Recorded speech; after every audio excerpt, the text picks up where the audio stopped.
You're walking. Right, of course. It's the first time in a while that you felt like going out. And you're actually glad that you did. The weather is absolutely perfect today. That's a good sign, right? Maybe your luck is finally starting to turn around. You tentatively allow yourself to feel excited for the possibilities of where you could go or what you could do, maybe even who you could meet. You're so deep in thought that you almost miss it. Huh? What was that? Curiosity guiding your steps, you follow the sound to the entrance of a lonely alleyway. The sunlight only just manages to reach down in between the tall buildings on either side. You timidly enter the alley and walk forward, loose gravel and scattered debris on the ground softening your steps. Finally, the sound source comes into view in the warm, almost ethereal light of the alley. At the end of the alley, in a big cardboard box, is a cat. Huh, guess that should have been obvious. It's an interesting looking cat. Its pretty yellow eyes shine like gold among the dark sea of its black fur. It puts its front paws up on the edge of the box and looks up at you. Huh. So... You look so... familiar, right? Then again, it is a cat. Not many different ways for a stranded black cat to look, after all. This one sure is a cutie, though. Just look. It's not glaring at you or hissing at you for getting this close like other stray cats have in the past. Thunder rolls. It's just sitting there, patiently, waiting for you to do something. Sadly, as cute as the cat is, you never take this thing home with you. You just can't take it home with you. You're a responsible adult. You are! Don't try and guilt trip us. With rent and bills to pay for, not to mention you need to buy food to survive too. There's no way you could care for a cat long term, right? You can barely afford this little outing on your day off. No, you're not guilt tripping me with that cute nonsense. What to do? I'm going to leave the cat. You don't think it's a good idea to get the cat's hope up of having someone look after it if you're not willing to commit. Don't you guilt trip me either, narrator. What if it gets attached and somehow tracks you down back to your home? You'd never get away. Sorry. See you around, I guess. You stand up, a cat watching your every move. You make it halfway out of the alley when the cat meows almost pitifully at you. Nope. Nope. You need to nip this in the bud and get on with your day. It's what's best for you, the both of you. You leave the alley and continue on your way. What was I doing? In all the excitement of dealing with your furry dilemma, you'd forgotten that you still hadn't decided on what you were going to do with your day off.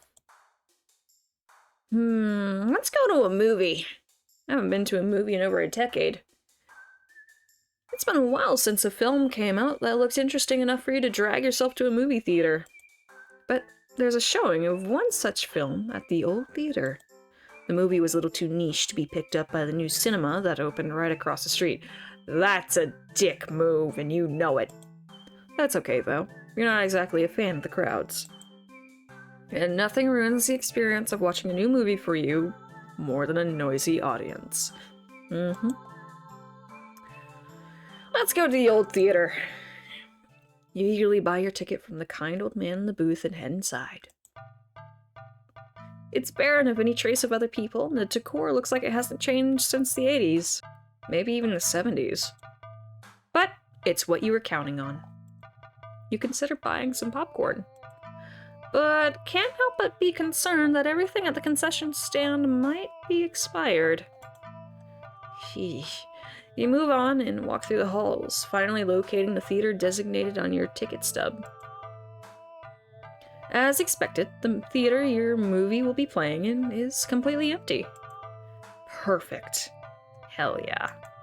You pick a spot right in the middle, even counting the seats and taking into consideration the gap of the staircase. As you settle in, the dim lights fade away, leaving the room pitch black for a few seconds. Oh, before the screen flickers on. No commercials or trailers pop up. The movie just begins. Pleased, you shrug and let yourself get immersed in the opening scene. But just as you're getting into the premise, oh, here we go again. Ooh. The door is open behind you, momentarily casting light into the room and ruining the atmosphere. Oh, rude. You hold in a frustrated sigh. It's a public establishment, after all. The place can't exactly afford to stay open if you're the only customer. Makes sense. You try to refocus the movie, but you sense a new presence slowly shifting around the theater before heading in your general direction. Oh. Okay. What? Oh. You gape in utter disbelief as the stranger shuffles down the aisle, only to sit right in front of you. Oh, we gonna play it like this. Oh. There's no one else here, and plenty of places to sit. I know, it's a power move. They're trying to dominate us through it being passive-aggressive. Just try that.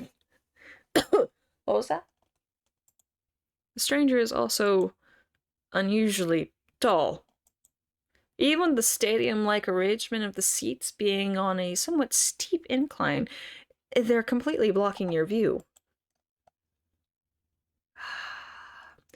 I have a two-chance policy when it comes to people in public. The first time, I'm not going to say anything, and I'm going to move because I, believe it or not, am very non-confrontational. That second chance, I'm going to say something, and I'm going to be polite. Those are your two warnings. The third time, well, just depends on your response. Either I'm going to embarrass you, or you're going to get smacked. So I'm going to apply this to chance policy here. I'm going to move to another spot. You don't want to risk escalating the situation further. This whole thing is already making you uneasy. Ooh, if you're getting bad vibes, listen to your gut. Listen to it. Why would they choose to sit right in front of you? Surely they know you wouldn't be able to see past them. Listen to your gut.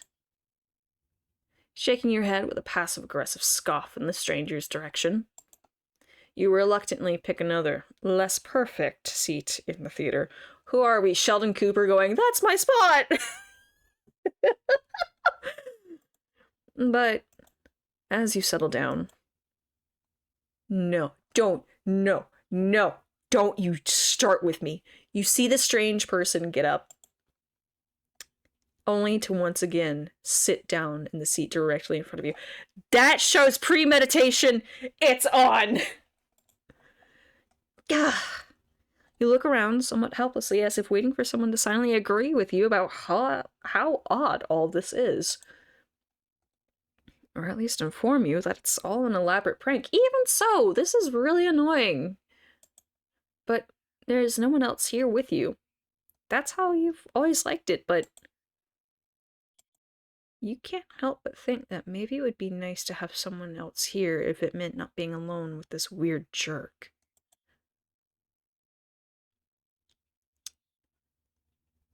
We're not moving to another spot. Confronting the stranger... Oh, God. Like, I want to get our money's worth of the movie. The guy was nice and gave us a ticket. He didn't heckle us about not getting anything from the concession stand. I'm gonna regret this, aren't I? The second chance. You hate confrontation. You can already feel your palms starting to sweat at the idea of it. Your throat's closing up and your body's starting to shake. You've always been more of a flighter than a fighter. But you paid for this ticket. You've wanted to watch this movie for ages. Oh, it's on. If it's a movie we've been wanting to see for ages, yep, Now this total stranger has ruined the entire experience for you. Oh, you're all alone in this theater. There's no one who will help you if something goes wrong. Okay, that's the game telling me I've made the wrong choice then. But you're angry enough that you ignore the signs of your body begging you to put as much distance as you can between yourself and this stranger. Yep, we fucked up. You stand up. Even standing and higher up on the incline, the stranger is still at least a head taller. What the hell are they feeding you, void entity? Uh-oh. What's happening? The movie continues to play in the background, but you feel as if a hush immediately falls heavily over the theater at your movement. As if you can sense the stranger anticipating what you plan to do next. You square your shoulders and force a little bass into your voice. Hey! The effort makes your words come out more harshly than you intended, like a sudden and vicious bark. But you figure they deserve it anyway. You're being a real jerk, you know that? Just what are you playing at? You trying to piss me off? Huh?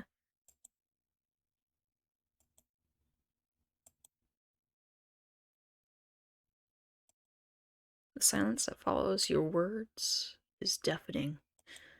So much so that you glance at the screen only to find that the movie has paused. What? Your attention is ripped back to the stranger in front of you as they shift slightly. Like a small animal trying desperately to anticipate the moves of a predator. You don't move an inch.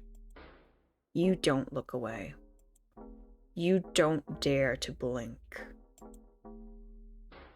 Instead, your eyes widen as the person's head turns. And turns some more.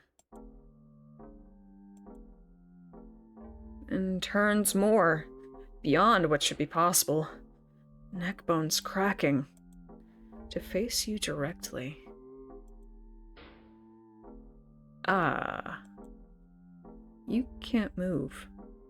God's damn it. Even an eldritch being as yourself should know better. Wide, glowing eyes resting above a wider, grinning mouth gaze down at you.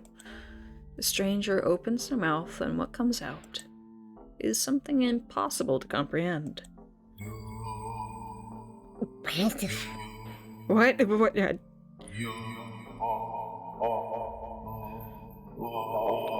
Oh, okay.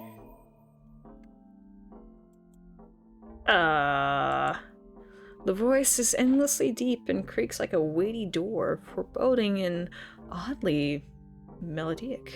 Melodic? Melody-like? I don't know. Melodic. I've never heard somebody say this word before. I've only read it. Is that weird?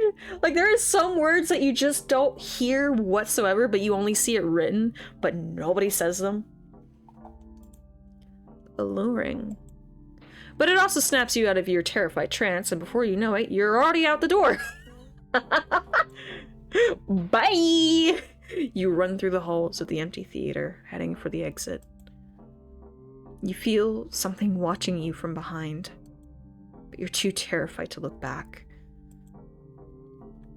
The exit now in sight, you sprint forward and burst through the doors. You look around frantically and spot the crowded cinema across the street. People! That's what you need. Safety in numbers and all that. Without thinking, you rush into the street when a sinking sensation crawls down your spine, compelling you to look behind you. No, no, no! Don't look behind you, don't look behind you, don't look behind you. Go to the new cinema, refusing to even risk a peek over your shoulder. You run across the street to the new cinema theater. You didn't realize that it felt like you'd been surrounded by some kind of dreadful pressure.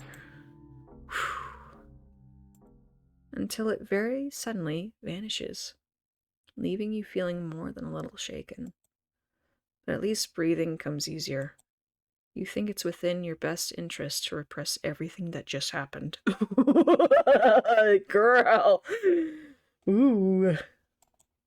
Yeah. Deciding to wait for the movie you've been anticipating to be available on DVD or streaming, You join the long line outside a new cinema. By the time you've reached the ticket booth, you just want to get inside. So you pick a movie at random and take your ticket from the tired-looking teenager manning the booth.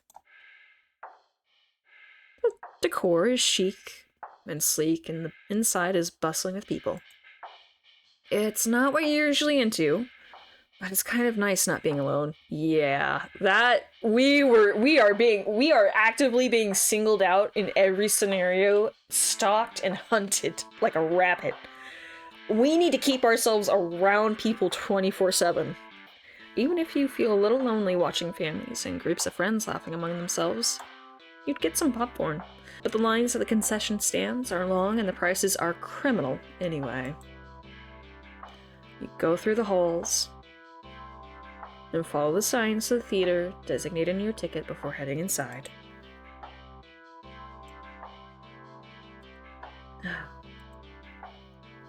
You sigh at the sight of the absolutely crowded theater.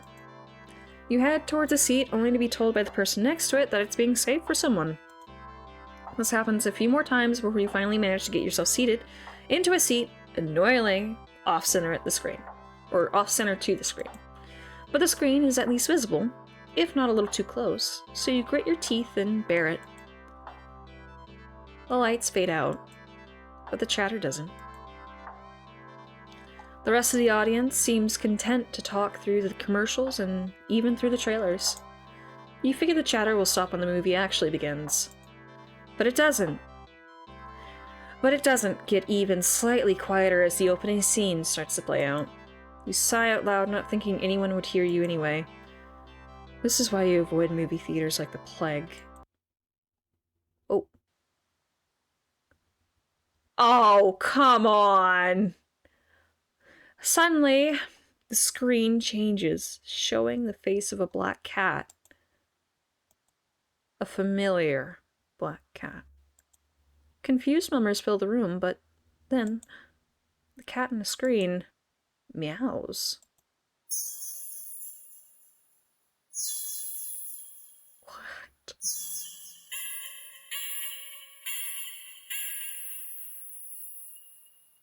Uh-oh. It followed us, didn't it? That was just conduit, wasn't it? The sound is strange and not at all like any cat should sound. Haunting, almost melodic. I don't know how to say that again. And layered as if made out of multiple voices of different creatures. Creatures that would probably never say. I don't like listening to this.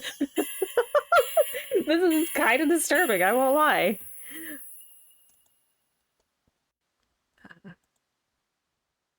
You sit in confusion, wondering why you haven't already gotten up and left a complaint to the cinema staff. But then you hear it. It's scattered and dissonant at first, but among the crowd, people start to chant along with Cat on the screen. Oh no. God. Okay. Okay. This is a little much. I just wanted to go see a movie, man. This is...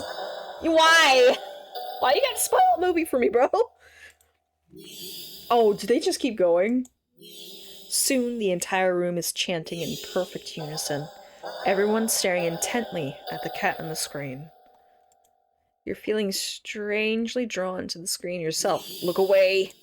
But the compulsion to stare blankly like the others isn't that strong. Good. For now. Also, you start to notice out of the corner of your eye that some of the people in your immediate vicinity are looking at you. No.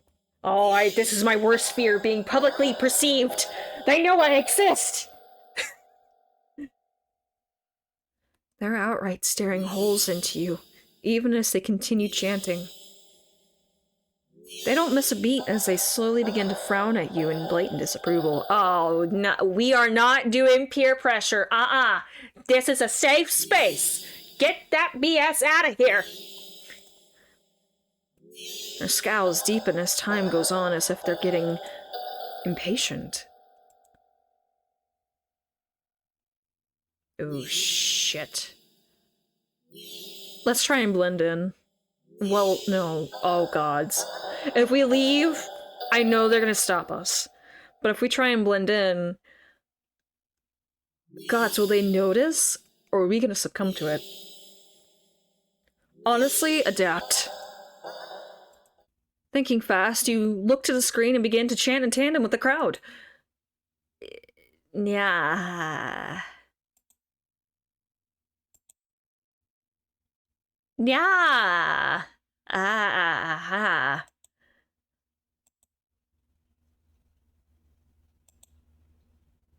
You feel the harshness of the collective gaze start to ebb away. The air in the theater becoming lighter once again. Uh-oh. You release air shakily, just realizing that you've been holding your breath earlier. You feel stuck. Surely you can't just up and leave now. Not after whatever all that was. The people around you all seem fine now. There's no telling if they'd get aggressive at you for even moving too much. Never mind outright getting up and leaving. You decide to let this run its course. Hopefully someone will come along. No! Right? Or at least turn the film off. Is somebody... This is infecting the entire stadium, isn't it? Oh, gods. You continue to chant along with everyone. Yeah. I'm not doing that. Yeah.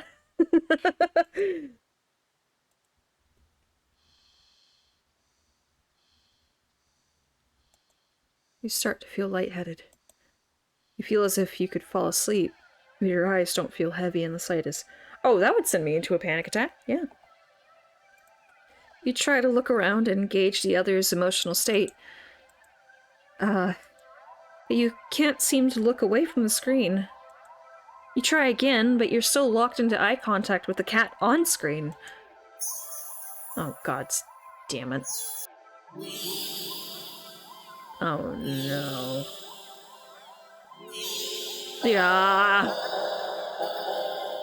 You attempt to physically force your line of vision away. You steel your nerves, ready to throw yourself into the ground if you need to, but your body only gets as far as tensing up for a moment before completely loosening itself again, making you lay back limply into your seat. You think you should be panicking right about now, but even your brain feels limp.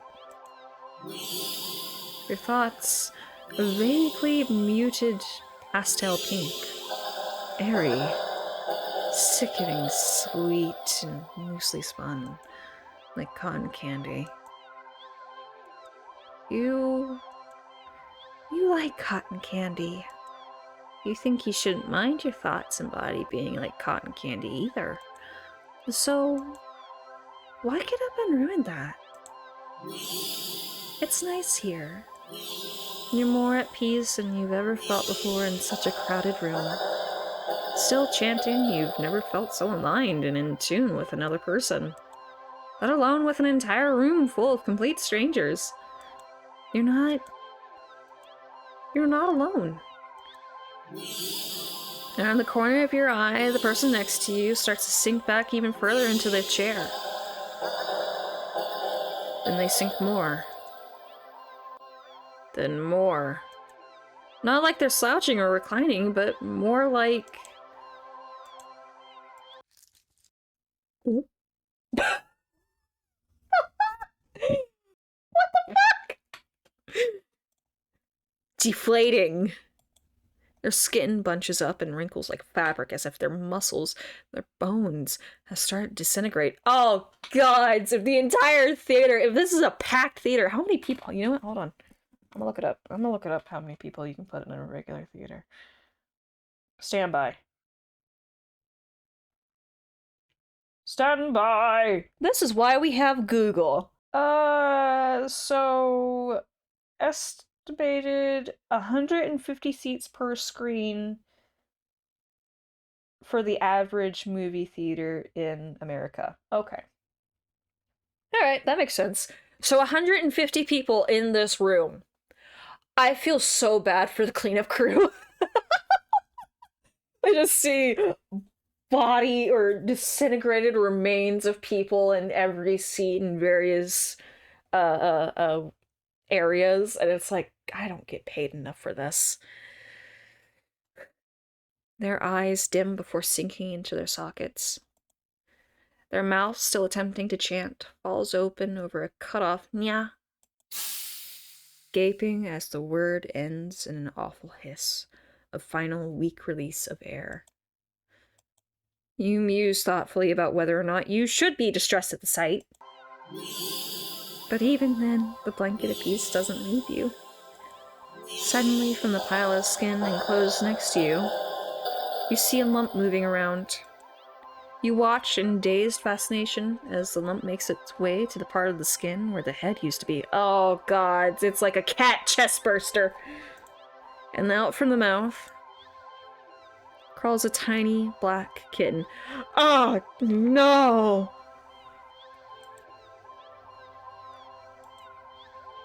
Yeah.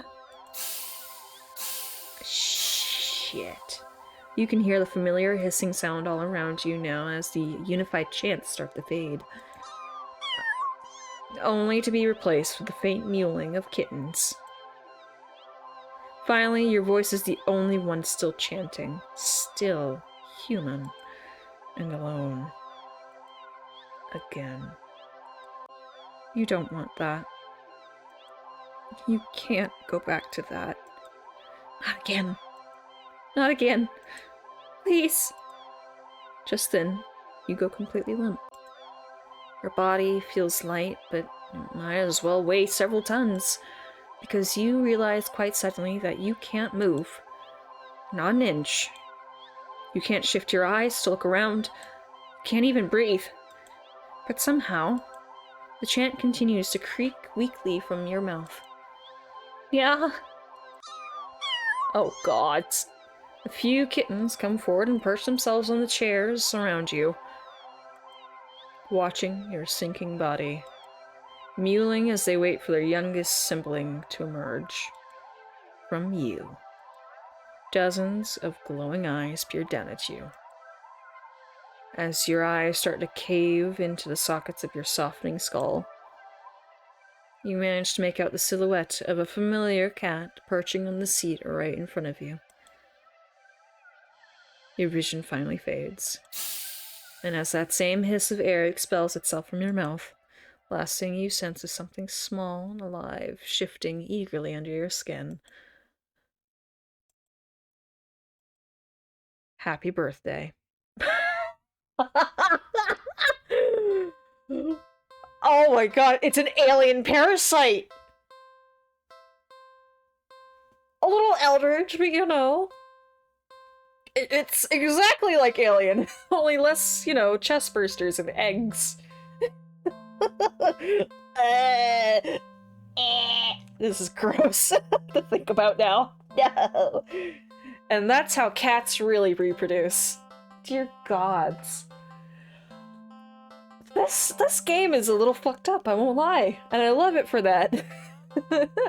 It takes such an adorable and usually heartwarming concept of the cat distribution system and turns it into a horrific thing. I don't know what to call it. A horrific scenario. This is just, it's terrible, but in a good way. I'm actually enjoying this. I hope you guys are too. And if you have been, don't forget to like and subscribe. And I'll catch you guys tomorrow. I don't know what we're playing tomorrow. Well, we'll play something. Anywho, bye! Have a wonderful rest of your day. Farewell!